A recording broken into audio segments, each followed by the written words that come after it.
Artėja Tarptautinė mokytojo diena ir šią progą kalbiname profesorę, habilituotą mokslo daktarę Viliją Targamadzę. Sveiki, profesorė. Sveiki. Kaip minėjau, mokytojo diena šią savaitę. Su kokiomis mintimis, kaip pasakomas įvardinimas dienos Tarptautinė mokytojo diena? Kokios mintys kyla? Aš visada galvoju apie švietimą, nes kiekvienas iš mūsų suprantam, kad švietimas yra raktas į ateitį. Ir mes turim gerbti šitą raktą, ieškoti to rakto, aišku, visrakčio nebus, bet tas raktas turėtų atrakinti į ateitį duris. Ir kartais apie švietimą, kai galvoju, tai tarsi jam yra prikabintos grandinės, apipinta įvairiais mitais, istorijomis, nesėkmės daugiausiai istorijomis ir panašiai. Ir staigiai sužiba šitoj grandiniai mokytojai, švietimo pagalbos specialistai, vadovai. Ir tas žibėjimas nuskaidrina šitą grandinę. Ir todėl aš ir norėčiau palinkėti jiems būti tais deimančiukais, palengvinti šitą grandinę, apipinti sėkmės istorijomis ir svarbiausia, kad būtų pedagoginis optimizmas, kad būtų taiki padangė ir labai daug džiugių akimirkų, nes kiekvienas iš mūsų turėjom bent vieną gerą mokytoją, švietimo pagalbos specialistą. Susitikom su mokyklų vadovais ir jie yra puikūs.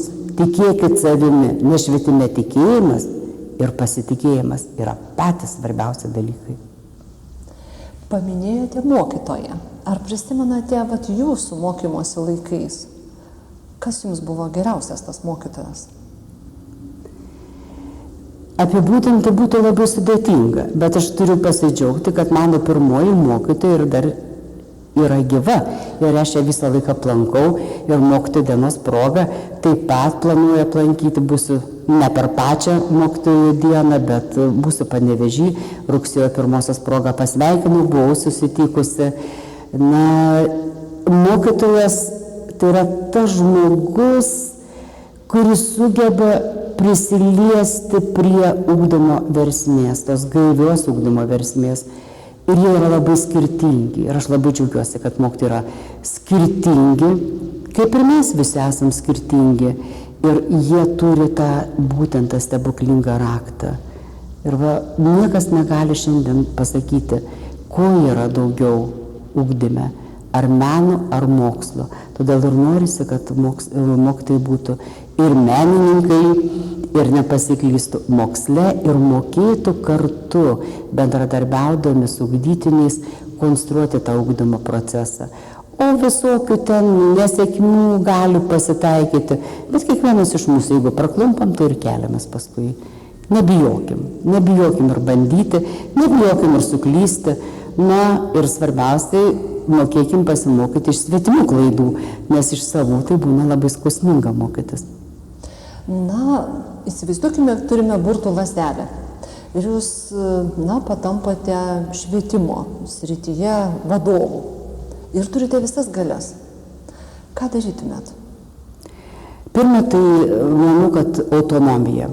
Tai turėtų būti autonomija mokytojui. Aišku, tam tikros ribos yra priedermės, yra tam tikros taisyklės, normos. Taip pat mokyklų vadovams ypatingai. Ir jeigu mes neišmoksim bendruomenės susitarimais grįsti ugdymo, nieko ir nebus. Šiandien dienai mes nemokam kalbėtis, tartis ir susikalbėti. O esam labai skirtingi, įvairių pažiūrų, įvairių religinių įsitikinimų, įvairios patirties, išsilavinimo žmonės, bet mes gyvenam Lietuvoje ir turim išmokti gyventi. Taip kaip bendruomenė, mokykla yra bendruomenė. Ir mes turim mokyti šių dalykų ir patirti sėkmę. O kad į sėkmę patirti, tai reikia ir kalbėtis, ir susitarti dėl sprendimų, o ne gyventi direktyvomis. Kokį ateities mokytoją įsivaizduotumėte? Ateities mokytojas tai aišku bus susijęs su dirbtiniu intelektu, nes tai yra neįmanomas dalykas.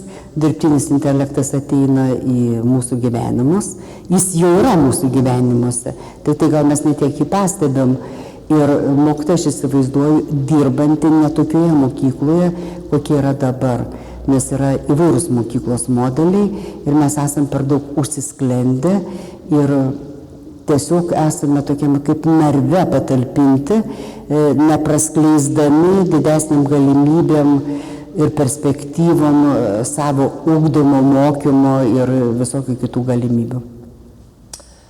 Šiandien mokytojai streikuoja. Ką manote apie tai? Na, mokytojas visada man buvo prestižinė profesija. Ir be jokios abejonės prestižas yra susijęs su autoritetu.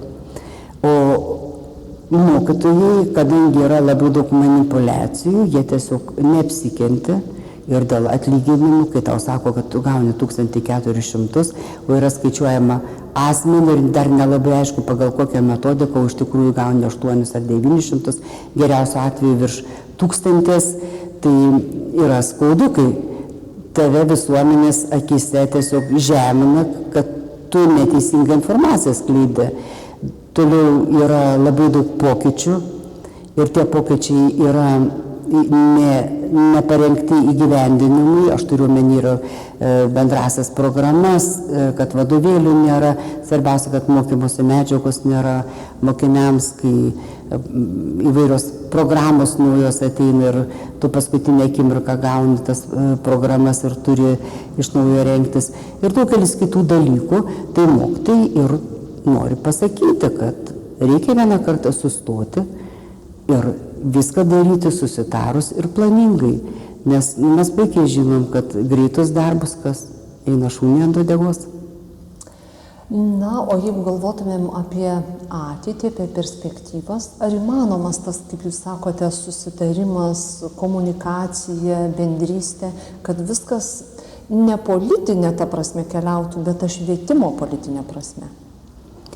Visų pirma, reikia susitarti dėl švietimo politikos. Visi sako, mes turim švietimo politiką, bet tai ateina į valdžią, dabar kitais metais vėl bus renkama ir vėl kažkas ateina su savo švietimo politikos supratimu ir taip tą švietimo sistemą stumdo į vieną ar į kitą pusę. Taip neturėtų būti ir kai buvo politinių partijų susitarimas dėl švietimo rašomas, aš vienintelė sakiau, kad būtinai susitarkim dėl vizijos. Susitarkim dėl vizijos ir tada žiūrėkime, kas trukdo mums tos vizijos siekti. Tačiau buvo pasirinktas kitas kelias ir visi sakė, ten dalyvaujantis, reikia tartis, dėl ko galima susitarti. Na, susitarti galima, kad, pavyzdžiui, ugdymas ir švietimas yra vertybė. Nu, tai dėl tokio dalyko, man atrodo, galima susitarti, bet reikia turėti labai aiškią viziją, nes tas stumdymasis iš tikrųjų nieko gero neduos. Ir tada žmonės jaučiasi nesaugus, nes šiandien dienai turi būti ir saugus mokinys mokykloje, ir saugus mokytojas, ir pati mokykla saugi turi būti, nes joje turi būti priimami sprendimai ir ieškoti ugdymo ar švietimo ar profesinio mokymo tobulinimo galimybių. Ar prisimintumėt laikotarpius, na, kalbant apie švietimą, reforma po reformos, įvairūs pokyčiai, ar yra buvę tokios, kažkokios vis tik tokios švelnesnės arba lengvesnės pasiekmes, kad mokytojai neatkeliautų iki streiko? Aš turiu mintise, ar reforma reformai nelygi. Ar buvo dar kada nors tokio sunkaus laikmečio, kaip dabar?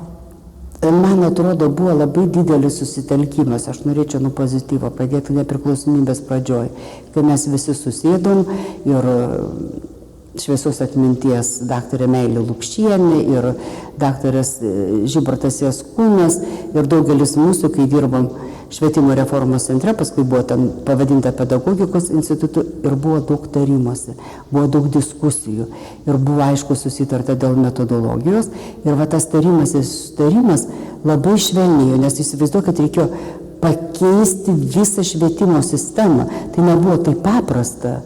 Ir paskui jau prasidėjo ten asmenybių, grupelių, kažkokie tai interesai ir panašiai. Ir čia reikėtų prisiminti, kad nebūtų tokių reformų ar ten stambių pokyčių, kurie švietimo sistemą į vieną ar kitą pusę pakreipia, kad reikia tiesiog matyti visą sistemą, reiškia turi būti sisteminis požiūris, procesinis ir situacinis požiūris. Čia vadyba yra abėcėlė. Ir daugiausia dabar yra situacinis požiūris, kai ateina su savo tam tikrais interesais. O taip neturėtų būti, nes jeigu mes tikrai galvojam, kad švietimas yra prioritetinės sritis, o ne lozungas, einant ypatingai į rinkimus ar kažkur tai mes ir galvokim apie prioritetinę sritį ir švietimas tokia ir turėtų būti. Tai tikėkime, kad įvyksiantis rinkimai žmonės pasirinks teisingai ir ta politika, kaip jūs sakot, keisis tą reikiamą linkmę. Na, reikia tikėtis, kad ateis ugdymą ir švietimą išmanantys žmonės.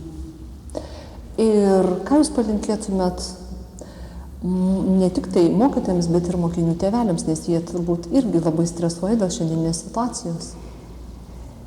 Aš tai manau, kad reikia suprasti, kas yra mokyklų bendruomenė. Ir mėly tėveliai, jūs esate mokyklos bendruomenės dalis, o ne pasyvūs stebėtojai. Taigi reikia su mokytojais bendrauti, bendradarbiauti ir taip pat tavo trijulė, mokinys, mokytojas ir tėveliai turi rasti sąlyčio taškus ir eiti kartu, o ne ieškoti, ko kas nepadarė ar kur kažkas tai kaltas. Visi mes esam žmonės, visi ir suklystam, ir pasikeliam ir taip toliau, bet tas bendradarbiavimas tikrai duotų vaisius. Tai reiškia, mes gautumėm tą sinerginį efektą, kai 1+1 yra daugiau negu 2. Ir visiškai pabaigai vis tik noriu dar profesorės paklausti, iš kur pas jūs tiek optimizmo? Matot, žmogus gyvas tuo optimizmu ir pozityviu požiūriu. Jeigu mes į gyvenimą žiūrim pozityviai, tai ir tas optimizmas atsiranda. Jeigu mes žiūrėsim ne pozityviai, o ieškosim visą laiką kasdieninėje veikloje kažkokių tai kliaučių, taip ir bus.